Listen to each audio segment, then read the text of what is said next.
m'appelle Maxime Gonzalez, je travaille pour le groupe UNIT, producteur d'énergie renouvelable depuis 40 ans. Aujourd'hui, l'hydroélectricité est la première source d'électricité renouvelable en France. Elle ne consomme pas d'eau car chaque goutte prélevée en amont des aménagements est restituée à l'aval. Elle n'émet pas de polluants dans l'air ou dans l'eau et son bilan carbone est imbattable. Notre filiale Hydrowatt exploite une cinquantaine de centrales hydroélectriques. Nous allons aujourd'hui vous faire découvrir cette énergie et les précautions à prendre à proximité de nos ouvrages. Nous sommes sur la centrale hydroélectrique de Bar, en Corrèze. C'est une centrale parmi les plus puissantes du département. Avec une puissance de 8 MW, elle produit l'équivalent de la consommation de 12 000 habitants. Nous sommes copropriétaires de cette centrale avec Romand Énergie, un autre producteur d'énergie renouvelable. Et nous allons du coup à la rencontre de mes deux collègues Frédéric et Jean-Marc qui vont vous présenter cette centrale.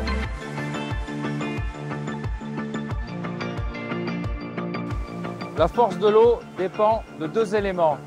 Le débit qui va être dérivé vers l'usine hydroélectrique et la hauteur de chute. La hauteur de chute, c'est le dénivelé entre le barrage et le point de restitution au niveau de la centrale hydroélectrique où se trouvent les turbines. Nous sommes ici sur le canal d'amener de la centrale de Bar qui va du barrage de Corrèze jusqu'au bassin de mise en charge à Bar. C'est un canal qui fait 7 km de long, qui a été construit il y a plus d'un siècle et qui a nécessité la construction de 2 siphons et 4 tunnels par rapport au relief. Pour sensibiliser les promeneurs, nous avons installé des panneaux risque de noyade tous les 15 mètres et des panneaux propriété privée sur tous les chemins traversant le canal. Il est important de bien respecter les panneaux tout le long du tracé. Donc ici, nous sommes au bassin de mise en charge.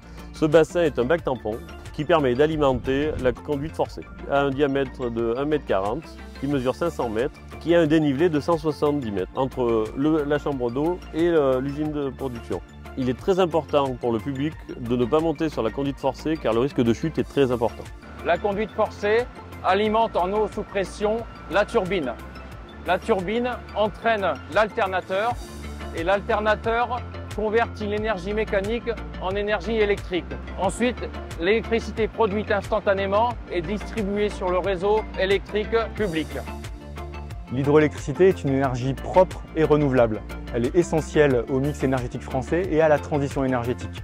En tant qu'exploitant, nous veillons à mettre tout en œuvre pour garantir la sécurité des biens et des personnes. Dans cet objectif, il est essentiel que l'ensemble des usagers de la rivière veillent à respecter les consignes qui sont affichées sur les panneaux prévus à cet effet et de manière générale, aient une vigilance à proximité de nos ouvrages.